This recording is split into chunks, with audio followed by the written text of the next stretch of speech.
sweet. I wish she was up late night. And beautiful young lady, by the way. I be seeing her, man. She a real, real thought provoking young lady. Mm-hmm. And I said, you know what? I'm a podcast. I'm a podcast about this, and right when I screenshotted it, a couple of hours went by, and I seen she added something else to it, but I didn't get to screenshot it to make the connections. But we just gonna roll off what we got right here. And she goes, her name is I Am Asian. She's a nurse. And she says, having an interesting conversation with one of my brothers about promiscuity and young girls. We are often called fast, yet the underlying abuse and molestation that many of us went through plays a huge factor in our behavior. Imagine a child's innocence being taken from them. So we gonna let that simmer, and we gonna focus on young girls, because when you talk about things like this, and when a lady brings up something like this, you know what happens a lot of the times, or when a man brings up something like this from a male's point of view, what happens a lot of times is the opposite sex will say, well, girls go through that too, or boys go through that too. Yeah. Because it's easy for you to just, this is kind of how the Me Too thing got started. Because it's like, oh yeah, but we go through the same thing. So, and it's like, so now we all up in this bunch fighting and struggling and going through these issues, but we just gonna stick on what she said. She says about being promiscuous and young girls. We're often called fast, yet the underlying abuse and molestation that many of us went through plays a huge factor in the behavior. Imagine a child's innocence being taken from them. So pretty much what she's saying is, now, what some people are going to say is that if you, and I don't want to blame no victims, but what some people are going to say is, well, if you've been molested,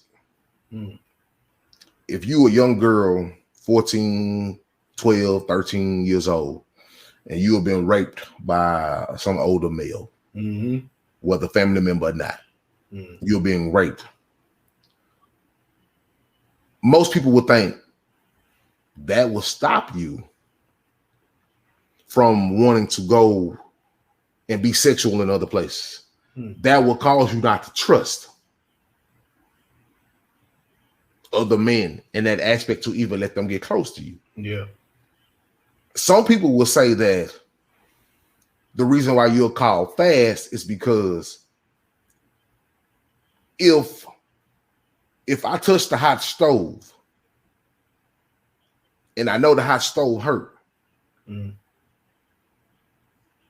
I keep on touching the hot stove, something's drawing me to touch that hot stove. Yeah. So I want to touch that hot stove. Yeah. I'm touching this hot stove for attention. This is where the whole fast ideology comes from. Yeah.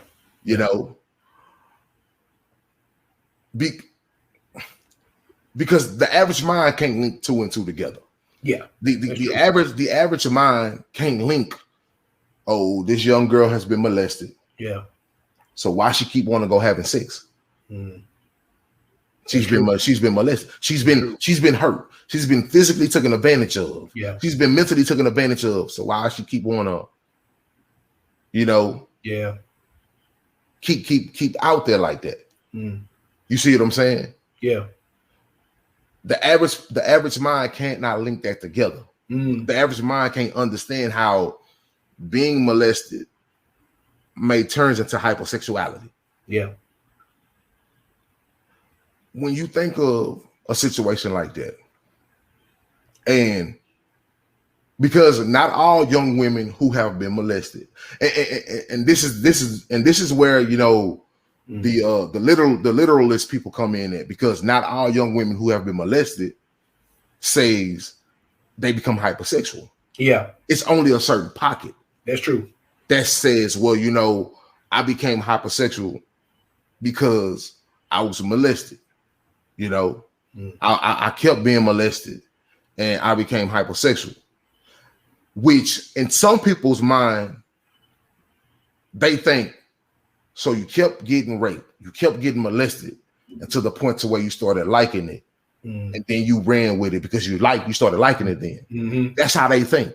Yeah. Because they don't think, how can you be getting abused, getting taken advantage of? And it just makes you keep wanting to go chase this same feeling, chase these same actions, you know? Yeah. So when you look at a situation like that, and a young girl, a young woman who says, you know, man, I was molested. You know, I was molested for so many years, so many months, by so many people. And it made me just, you don't understand why she sleeps around a lot. You don't understand why she becomes easily accessible. Yeah. And the average person can't connect the dots. Yeah. That's true. Well, if you heard a young woman, or because I honestly think we all possibly know a young woman who'd have been through something like this. Yeah, I do. You know? Yeah. So when you think of things like that, like what comes through your mind? You talking about the tweet, right? Yeah, the tweet. Yeah. Just based on the tweet. Yeah, on the tweet. So yeah, because I do know somebody, you know, that was molested in by somebody in her family. You know what I mean? And you know, her telling me the story, you know, was you know, this happened when she was, you know, little girl, yeah, 5, 6 or whatever. You know what I mean? So basically, falling right in line with this tweet, and you know, it definitely like you say, adding 2 and 2 together, it explains like that's what I'm looking for, like a lot of the way she grew up. You know what I mean? Because let's just say she was more, you know, back when we was growing up, it wasn't really, we weren't really hypersexual as these kids are now. So her being like that, it's like, okay, that explains it, you know, because she told me you know, years later when we both adults, that it was somebody, you know, and it was somebody in her family too. So you know, the whole tweet is definitely profound. I just want to focus on, imagine a child's innocence being taken from them. That's very crucial. You know what I mean? Because you know, kids, they're not supposed to be exposed to that. You know what I mean? Exactly. Because like she said, they're innocent. Like, you know, like we all say. So once that's taken away from you, it's like you look at the world from a different perspective. Oh yeah. You know what I mean? Oh, so most this is just me, you know, because that didn't happen to me. So I had my kid years and all of that, you know what I mean, and it intact, and I'm, you know, and I'm grateful for that, you know. But if you know, you just look at abuse victims, like, I'm not gonna say all of them, but a lot of them, you know, either get hypersexual or they tend to abuse somebody when they become an adult. So it's like a cycle. It's like a cycle, yeah. You know what I mean? So like, you know, and if you're, you know, children they can't do nothing for themselves. So the adults that they're around, they hold a lot of weight. So if, you know, if they're around an adult that takes advantage of that, that's excuse my language, that's a fucked up situation. You know what I mean? So I guess, like I said, like this, every action has a reaction after that. You know what I mean? So, you know, I guess everything gonna come with a consequence. Yes. So, you know, that's just a murky situation, but it's like she got a point. You know what I mean? Because it's like, just looking at the tweet, like, you know, imagine if you know, I believe a lot of what we become as adults comes from our environment as a child. You know what I mean? Yeah.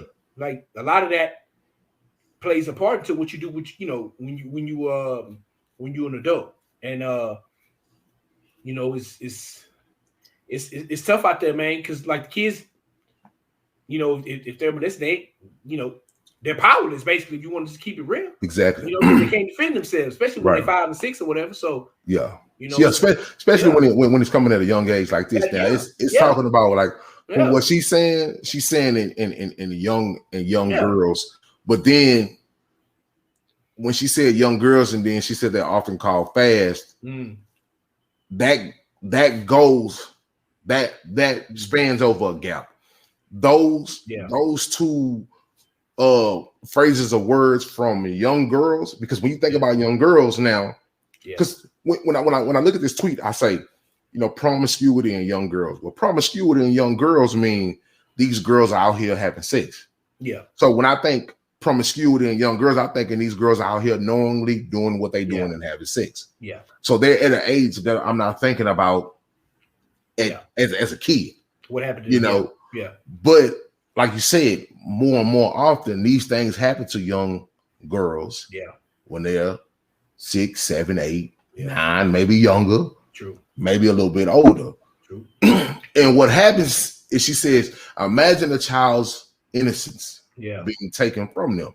Now, when you think of something like that,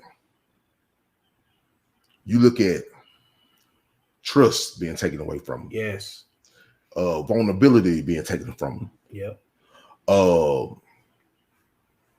Being able to feel that they can rely on somebody being taken from them. Yeah. Not thinking that they have anyone to protect them. It's no longer there. Yeah. Every little thing that they have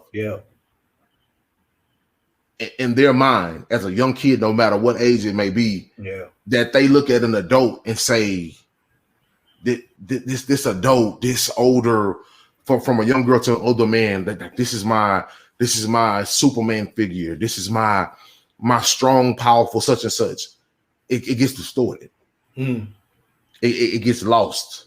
It gets diminished because now, because like we all know, most of these situations are happening from people that these young girls know. Yes, somebody close to family them. Know somebody close to them. Whether there's a family member, a blood family member, or whether it's someone that's a friend of the family, it's somebody that these young girls know that they felt like they can trust. Yeah. That they had the trust of their parents, that they thought that was cool. Yeah. Real predatory situations. Yeah.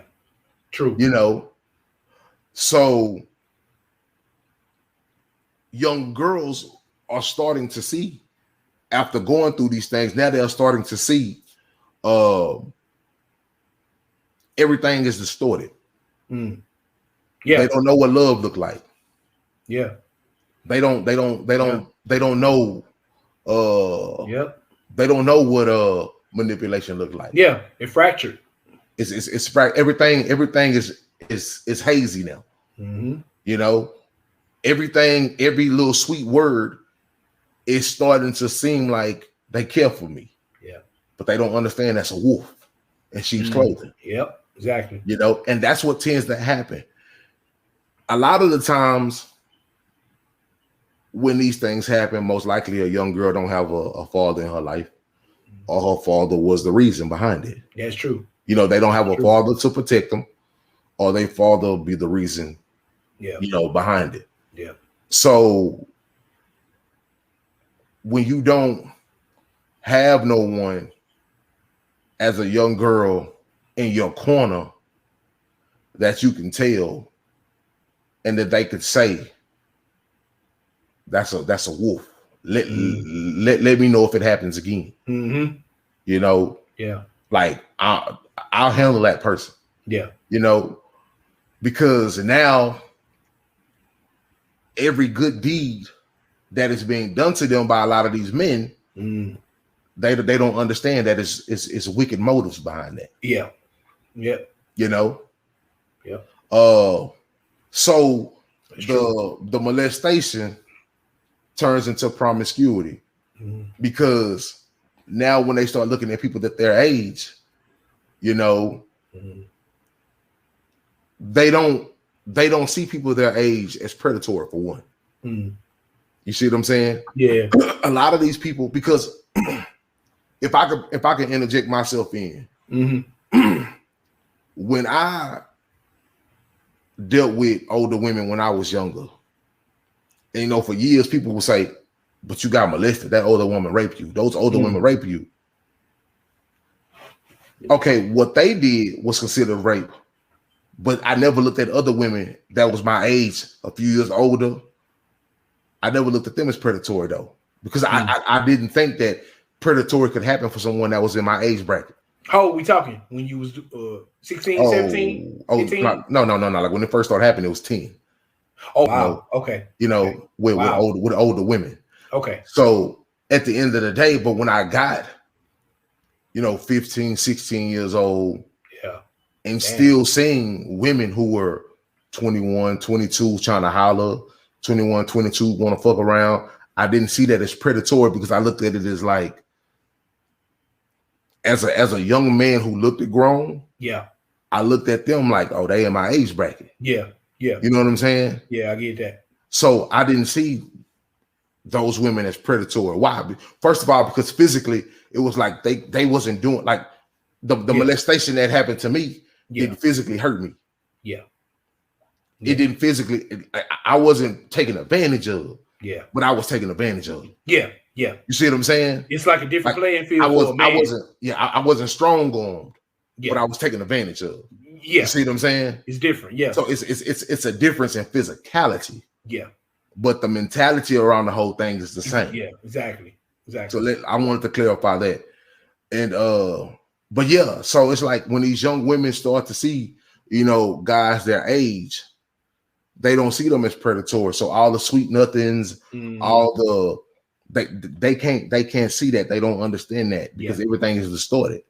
And true. And now they start to look at all these young people that are their age, a few years younger, maybe a few years older, depending on what age she is, and everything looking like he's interested in me. He likes me for who I am. He want to be with me. He's going to change my life, and he's going to be the man knight shining on me. They look at every man like that. And guess what? The bare minimum unlocks the lock that keeps the legs closed. Yeah. The bare minimum. Yeah. I never had a man open the door for me. I'm in the bed with him.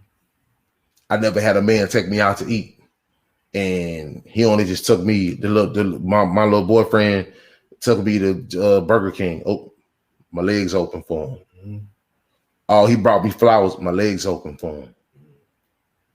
Why? Because everybody else was taking that from me.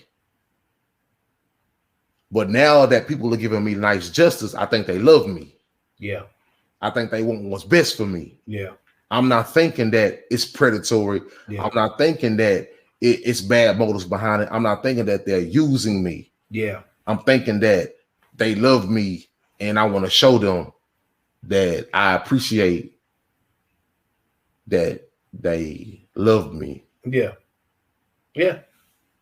Yeah. And the lock that keeps the legs closed never stay locked. Yeah. Yeah. You know, because it opens a lot easier. It opens a lot easier because their view of how to gauge actions from a man is so distorted. That every little nice thing, every little nice gesture, a lot of these women feel like they have to repay it with the best thing. Yeah. Not necessarily the best thing that they have, but the thing that the men want the most. Oh yeah. Oh yeah. You know? And then not necessarily having somebody in their corner that's a male that was just there as a friend, that was just there as a family member, that wasn't trying to take advantage of them. Yeah. Then it turns into, I got to do something to keep him around. Exactly. He gonna want to leave. And slowly but surely, the abandonment after being molested which turns into promiscuity, because while you being molested and you feeling abandoned because you're not protected, it turns into promiscuity because you've been feeling so abandoned that you feel like you got to keep somebody with you. You got to have somebody around you. So your abandonment turns into, I got to clutch on to something. I got to keep them around. Yeah. You know, I got to keep somebody in my corner. Not that I got to let them decide if they want to stay with me. I got to make sure they stay here. Yeah. I got to give them what they want to stay here. Yeah. And that's the only thing that they think will keep them, keep them around. Keep that person around. Yeah. Yeah. Is them giving up what was only supposed to be given to their husband. And yeah, man, it's a slippery slope. And it is, man. I just want to tell our women who've been through things like that. I'm sorry that first of all, that those things happen to you, and your trust and your innocence and your vulnerability was taken and used against you to where it became hard for you to trust, even though you grew attachment in the process. Yeah. And I'm sorry that, young men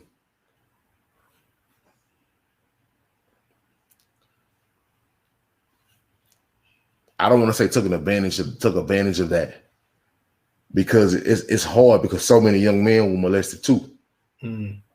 So now you got two young children, young teenagers who are growing up,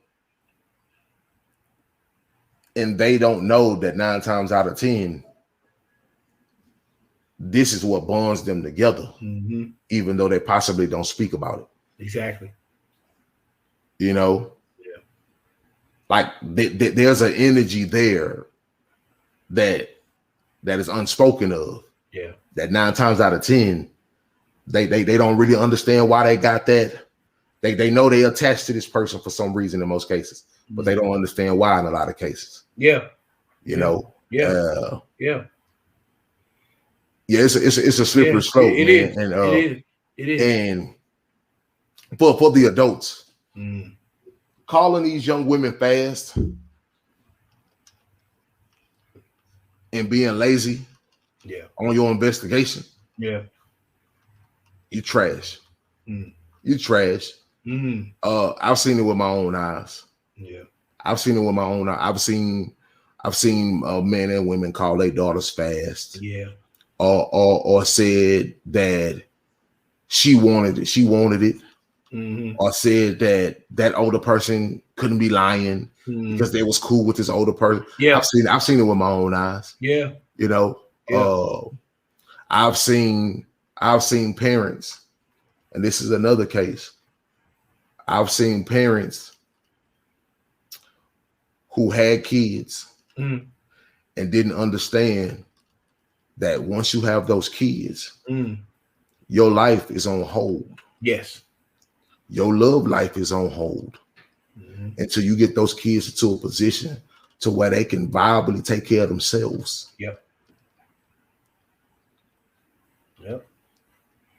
And in the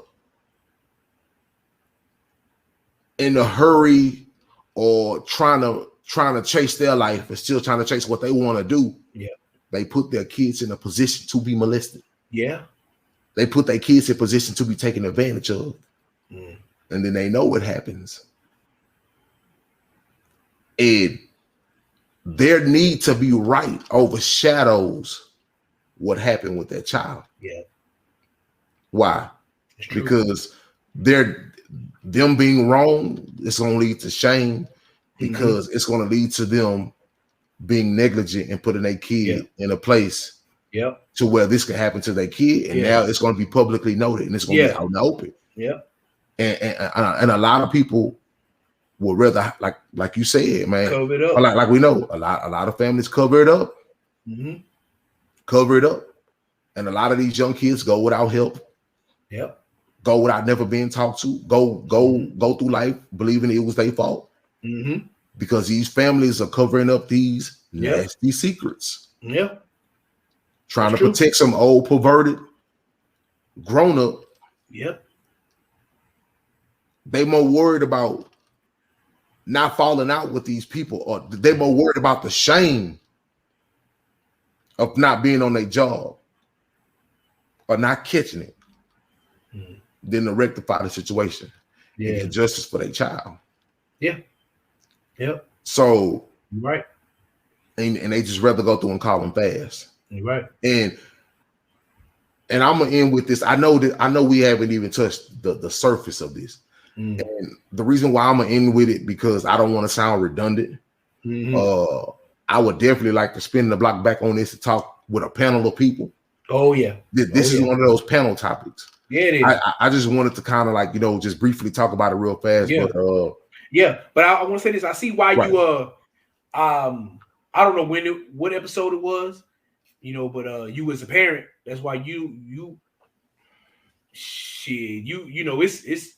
it ain't really just nobody that can be left alone with your kids. And shit, man, if I was ever blessed to have some, I'd be the same way. You see, me, it ain't just gonna be, no too many people that I don't trust around my kids without me. It ain't gonna it ain't gonna work like that. You know what I mean? Like they all, and it's crazy they got to be like that, but that's how it is, man. You can't just be trusted, because them kids are what's what we're looking for, man. They're given to you as a gift, but like that's a responsibility. That's your responsibility. Why they your responsibility as a parent. As a parent, you know what I'm saying? Like you said, until they're old enough to make their own decisions and make their choices, but until then you're responsible for them. So you can't just be living with nobody willy-nilly like that. You know what I mean? Like you said, nobody will be spending the night at your house like that. You know what I mean? Yeah. And you gotta move like that. I get it. Gotta move. Move like that. You have to. Because no one is to be trusted, man. No one is to be trusted. At the end of the day, that's what it is.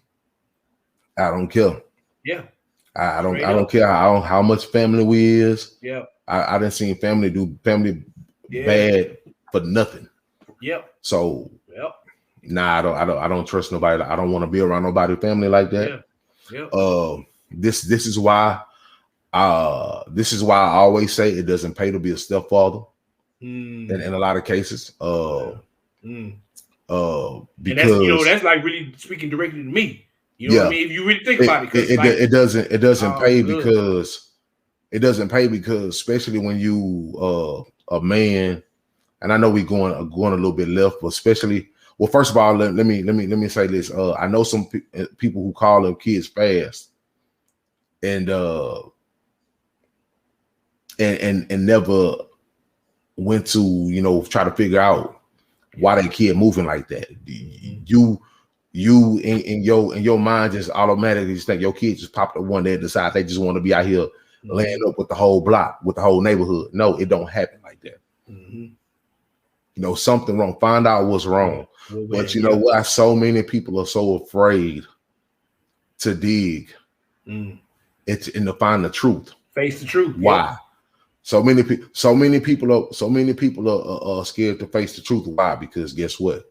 That means possibly your house gonna be tore up. It's gonna be exposed. Your husband gonna leave. That man who paying them bills probably gonna be going to prison.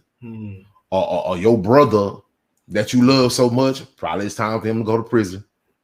Or your auntie that your sister that you love, it's probably time for her to go to prison for messing with your young kids. Or your best friend, it's probably time for them to go to prison for messing with. Like they don't want to face the truth.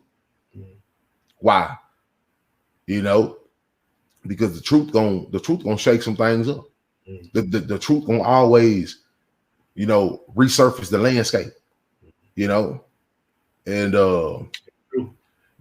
just with this situation, moving forward, I want to spin the block back on this with a panel of people, man. I'm gonna try to get a panel of people together, and I'm gonna try to get Miss Asia to come on and we can discuss this as well, man. Because this is something good. This is something that we can really, really just break down, open up, and it can lead between young men and young ladies both, and how kids are out getting molested and things of that nature, man. Yeah, and true that. It don't get talked about a lot, you know. It really don't. It really don't. It's a lot of young women out here who have had kids due to these foul situations. You know,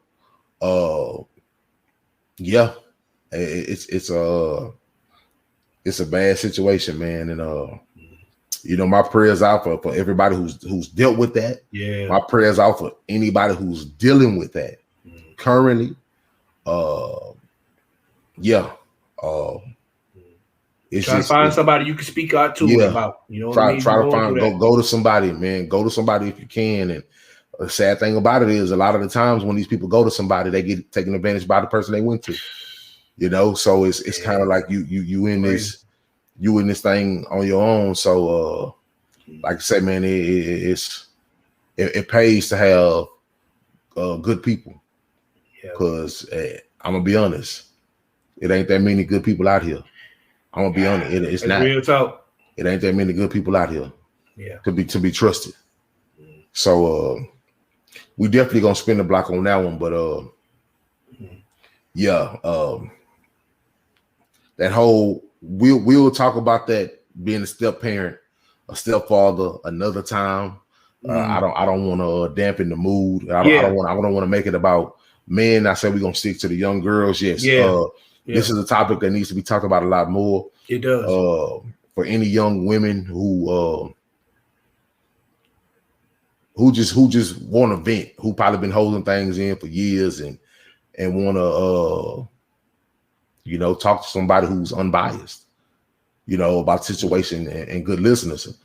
Me and Rotique here, you know, we're not no professional strengths, we're not no professional counselors or anything of that nature, but you know, we here, and we willing to listen, and no doubt, we're willing to do what we can as you know, good people to help you, you know, smoothing out the wrinkles in your life, you know, to do as much as we can. Yeah. So yeah, that's one of them situations that I don't want to get too deep in, because as a father with daughters, you know, I can feel my blood boiling right now, man. I bet. Yeah, I already know it. I don't even got no daughters. I could too, though. Yeah. You know, I got nieces. You know what I'm saying? Yeah, man. Yeah. Well, we're gonna move right along. We're gonna jump into